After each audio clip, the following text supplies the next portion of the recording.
Hello mga Kapoli English teacher, and it's me again, and welcome back to my YouTube channel. And before I proceed with my content tonight, I just would like to remind you that if you like me to continue to create a video content like this about Poly English, please consider to like and subscribe my channel. So without further ado, I just want to start my video content tonight, looking back at my experience since from March up to now. It's almost been 3 months since March, and I've come to realize that teaching online is not just about delivering lessons. It's also about understanding patterns, consistency, and student retention. So during those months, since March, I experienced something unexpected. Very few bookings. I-compare na ako sa January and February. Na-experience ko talaga yung sobrang tumal. Pero hindi ko naman siguro kailangan i-generalize, no? Siguro sa base lang sa akin na experience. At first, I wasn't sure if it was just a seasonal trend or something related to my performance, kasi yung aking performance score na is naglalaro lang sa 76, tapos pag mag-absent na naman, magiging 66 na naman, tapos pag wala na namang absent, babalik sa 76. Never na talaga siya tumataas. Ever since, siguro naka-experience lang ako ng up until January na naging 100 siya. Pero sa ngayon na talaga pababa na siya. So, I wasn't sure if it was just a seasonal, let me reiterate again, seasonal trend or something related to my performance. It made me reflect deeply on how the system works and what really influences a teacher's schedule and student flow. As I continued teaching, I started to observe an important reality. Parents are very observant when it comes to a teacher's performance. They evaluate consistency, engagement, communication, and how their child responds over time. I also noticed that if parents feel even a slight dissatisfaction, they can easily cancel or stop future bookings. Ewan ko kung nangyari din yan sa inyo. Kasi sa akin parang naging madalas na. So para bang napakasakit naman na medyo for quite a while na kayo nagsasama ng student, tapos bigla na lang kinakancel yung future bookings. Though hindi naman nila sinasabi no sa review nila or sa feedback na it's yung reason ng pag-withdraw nila is nadismaya sila, na-dissatisfy sila. Pero parang yun na ang nakikita ko sa mga mukha nila. Before sila nagka-cancel, parang nakitaan ko na yung mukha nila na parang ganun ba. Kasi para sa akin talaga, obvious talaga.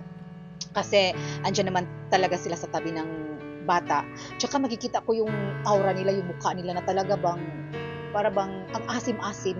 Parang halatang-halata ako na talaga na hindi na talaga sila satisfied. Meron din kasing mga parents na sa una hindi pa masyadong nag-o-observe, pero bigla na lang mapahinto at tumabi, at saka andun na, nakikinig na, tapos ganun pag naobserbahan na nila na parang na dissatisfy sila, ayaw na nila yung the way siguro na style siguro sa pagturo, ayun na, bigla na lang magsiatrasan, magulat ka na lang na ayun na, nag-cancel na pala yung mga yun. So, it happens to me siguro mga 3 to 4 times. So, para bang nakakadismaya lalo dahil kunti na nga lang yung mga regulars mo, umaalis pa. So, ayun, parang ang hirap-hirap ba na mag-retain. And this made me realize that every class matters. Every interaction counts.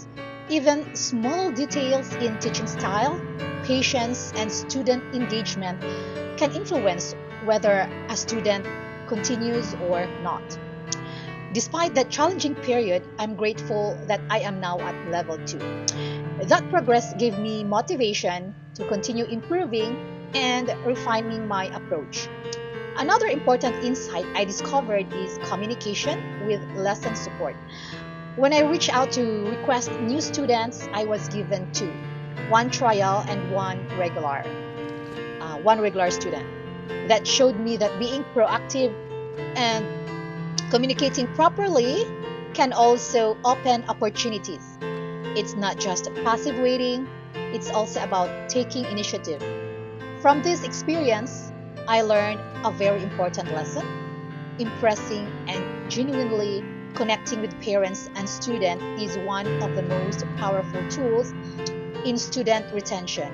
So, mag-agree ba kayo sa akin na totoo itong sinasabi ko? Kasi ito based lang talaga din sa mga na-observe ko, based din sa aking na-experience. And it's not about being perfect. It's about being consistent, attentive, and caring in every lesson. Overall, this journey taught me that teaching online is both a skill and a relationship building process. Bookings may fluctuate, but growth comes from reflection and adjustment. Now I move forward more aware, more intentional, and more committed to improving, not just as a teacher, but as someone who creates meaningful learning experiences that parents and students can trust.